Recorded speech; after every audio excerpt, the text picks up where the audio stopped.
छोटे राहिलेत आपले. मोबाईल वापरत नाही का तुम्ही? हॅलो. मोबाईल ते आता ते हो का? थोडं हातात घेऊन काय ते आता ते कुठे आहे? कार्यक्रम मी वापरतो. हां चतुर्थीचा.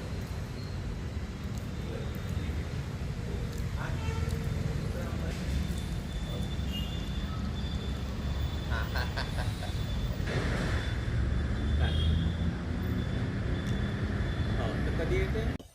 सर, बुलढाणा अर्बन संस्थेबद्दल अनेक चर्चांना उधाण आलेलं आहे. काही अफवाही पसरत आहेत. नेमकी परिस्थिती सध्या काय आहे? काय झालं, मराठवाड्यामध्ये ऊसतोड कामगार खूप मोठ्या प्रमाणामध्ये आहेत. हे ऊस तोड करायला बाहेर जातात.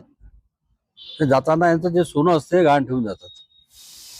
आणि सोनं जर 10 लाखाचं जर असेल तर फक्त 2च लाख रुपये घेतात त्याच्यावर. कारण की आपलं सोनं 4 महिने सेफ राहिलं पाहिजे म्हणून. आणि परंपरा आहे कित्येक वर्षापासून. आणि मॅक्झिमम जितके ऊस तोड कामगार आहेत सगळे फक्त बुलढाण्यामध्ये सोनं ठेवतात. आणि झालं काय की कर्नाटकमधल्या एका कारखान्यांनी, ज्यांचा आमचा थोडा वाद झाला, त्यांनी या मजुरांना समजून सांगितलं की 31 डिसेंबरला बुलढाणा पण बंद होणार आहे. तुमचं 70,000 तोळ्यांनी सोनं ठेवलेलं आहे. बुलढाण्यामध्ये सोनं सगळं 1.5 लाख रुपये तोळ्यांनी विकणार आहे. तुम्ही जाऊन तुमचं सोनं सोडून घ्या. मग त्या कारखान्याने काही लोकांना गाड्या करून दिल्यात. आणि मग ते या ठिकाणी आलेत. आणि मग एकच झुंबड उडाली. मग लोकांना वाटलं काय झालं, नेमकं काय झालं. तरी सुद्धा बुलढाण्यामध्ये इतका विश्वास आहे लोकांचा की समजा 3 दिवसामध्ये 300 कोटीचं सोनं सोडलं गेलं. आणि डिपॉझिट फक्त 60 कोटी विड्रॉल झालं.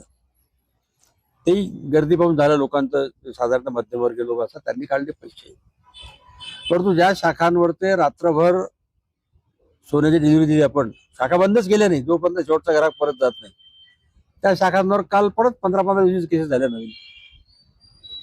लोकांचा बुलढाण्यावर इतका विश्वास आहे. आणि बुलढाणा पण काही एका दिवसात तयार झाली नाही हो.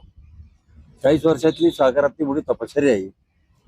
आणि एकमेव सहकारातली संस्था अशी आहे की जिथे 17 लाख सभासद आहेत आणि 16,000 कोटीच्या ठेवी आहेत.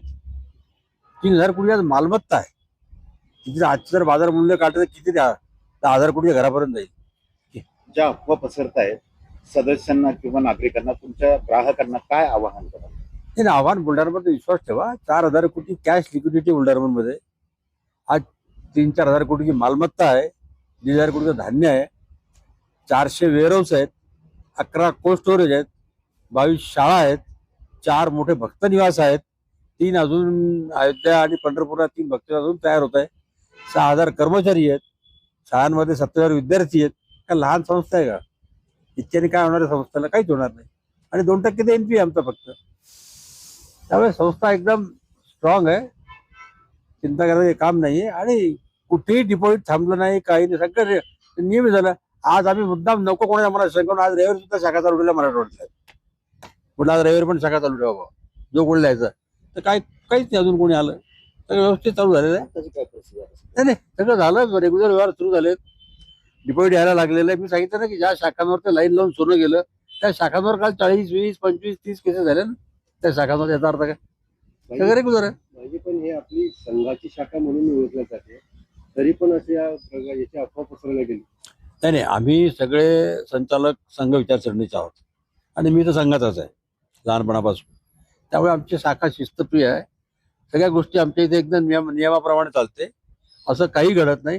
नाही तर इतके लोक संस्थेमध्ये भेट द्यायला आले ते परदेशात नाही येतात ना.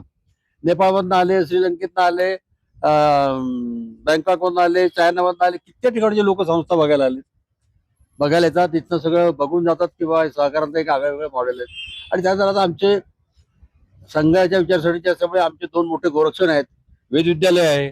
असे कितीतरी उपक्रम आहेत आमचे की जे आम्ही संस्थेच्या माध्यमातून राबवतो. म्हणजे आपण कल्पना करू शकणार नाही इतके सामाजिक उपक्रम हे आम्ही फक्त राबवतो. आणि हे फक्त आम्हाला जी संघाची शिकवण आहे सामाजिक उपक्रमाची, समाजात देणं, त्याचमुळे सगळं घडत असतं.